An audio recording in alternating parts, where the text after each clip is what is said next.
আসসালামু আলাইকুম প্রিয় ভিউয়ার্স, আশা করি আপনারা আল্লাহর রহমতে ভালো আছেন।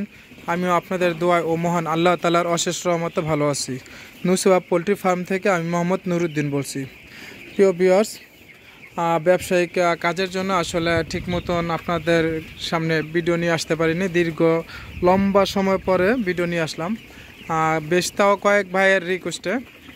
বিশেষ করে চকরিয়া থেকে তারেক ভাই ফোন দিয়েছিল। উনি বেশ কয়েকবার ফোন দিয়ে উনি নতুন একজন খামারি, উনি জানতে চাইছিল যে মাচার খামারে শীতের সময় কিভাবে মুরগি লালন পালন করা যাবে। উনি একদম নতুন, বিশেষ করে ওনার উদ্দেশ্যে এই ভিডিওটি করা।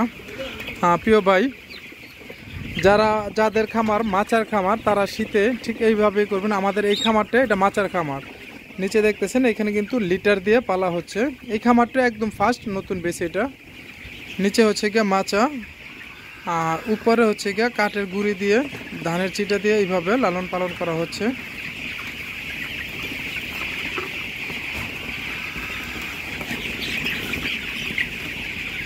আপনারা যদি ডাইরেক্ট নিচে তেরপাল দেন বা ভারী কিছু দেন, ওই ক্ষেত্রে যদি কাঠের গুঁড়ি নিচে না পড়ে তাহলে তো কোনো কথাই আসে না। আর আমাদের এই সেটটাতে নেট ইউজ করা হয়েছে।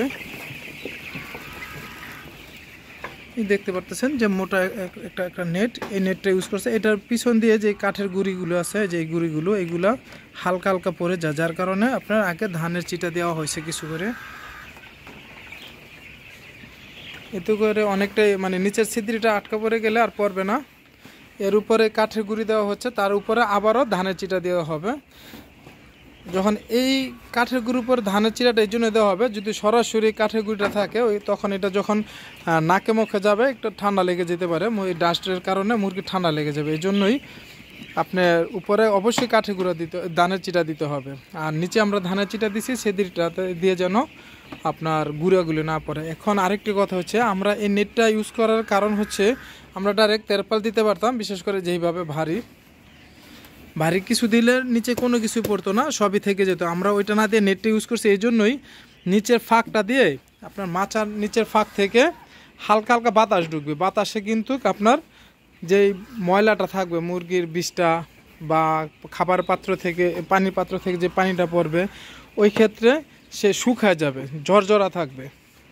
একটু দেখুন, এই যে ঝরঝরা থাকবে, আপনার নষ্ট হবে কম।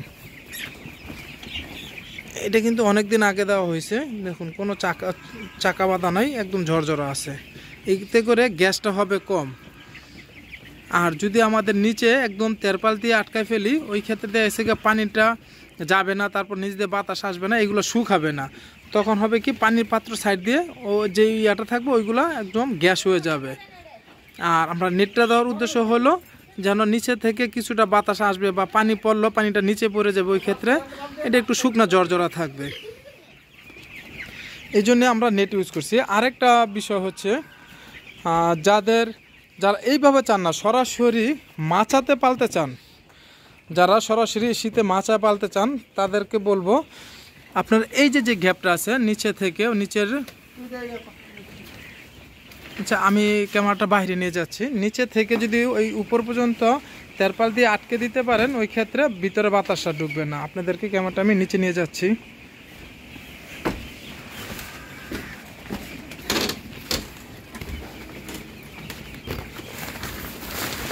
এই যে হাইটটা দেখতেছেন, এই যে দেখুন এই সাইডে আমরা ধানের চিটা না দেওয়ার জন্য কাঠের গুঁড়ি কিন্তু নিচ দিয়ে পড়ে গেছে, পুরোটাই কাঠের গুঁড়ি একদম গুঁড়া যেটা ওটা পড়ে গেছে। এই জন্য ওই পাশ দিয়ে ধানের চিটা দিয়ে দিচ্ছি।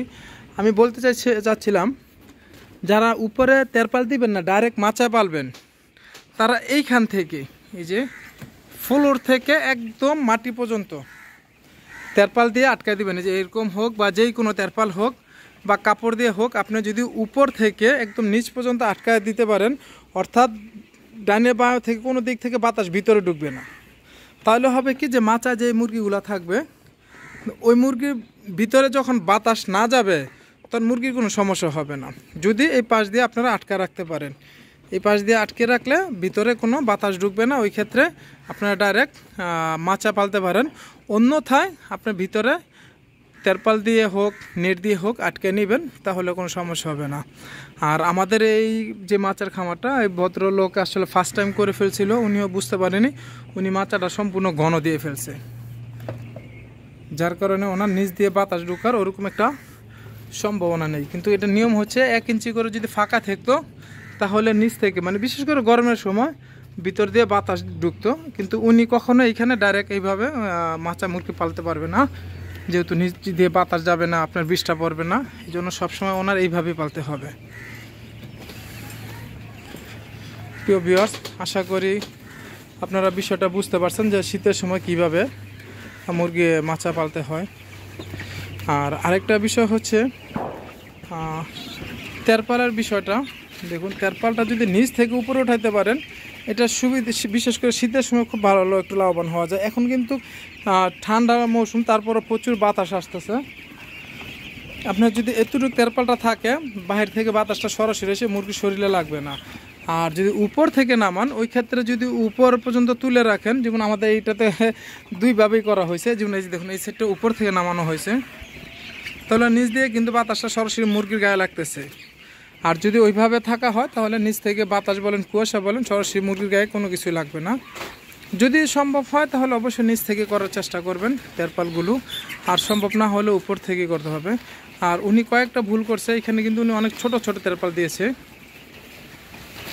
যার কারণে সমস্যা। তেরপালগুলো একটু বড় দিতে পারলে বেটার হতো।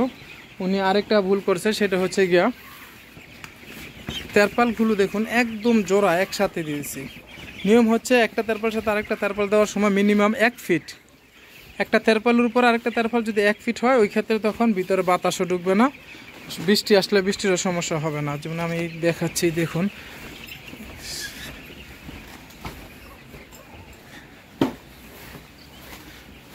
এটা নিচ থেকে উপরে তোলার চেষ্টা করছে, কিন্তু উনি এই যে তেরপাল দুইটা একসাথে দেওয়ার কারণে দেখুন এই যে একটা বাতাসের কারণে ফাঁকা সৃষ্টি হচ্ছে। যখন বৃষ্টির সময় হবে এই দিকে বৃষ্টি আসবে, এখানে বোকামি করেছে, মানে ভুল করেছে। উনি চাইলে এটা পুরাটা একটা তেরপাল দিতে পারতো, উনি এখানে দুইটা দিয়েছে, জোড়া দিয়েছে এবং জোড়াটা একদম মাথায় মাথায় দিছে।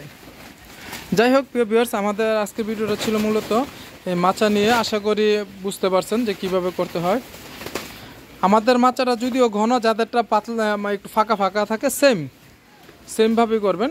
প্রথমে যদি আপনার নেট দেন তাহলে উপরে এমন কোনো কিছু দিবেন যেন নিচে কাঠের গুঁড়িটা না পড়ে।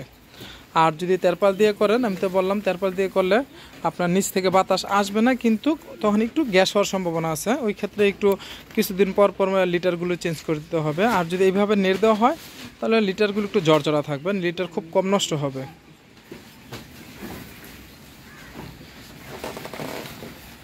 এগুলো দেওয়ার পরে এর উপরে আবার হালকা করে চিটে দিয়ে দেওয়া হবে ইনশাল্লাহ। প্রিয় ভিউয়ার্স, যদি আপনাদের অন্য কারো কোনো কিছু জানা থাকে বলবেন, ইনশাল্লাহ ভিডিও দেওয়ার চেষ্টা করব। আজ এই পর্যন্তই। ভালো থাকুন, সুস্থ থাকুন। আসসালামু আলাইকুম।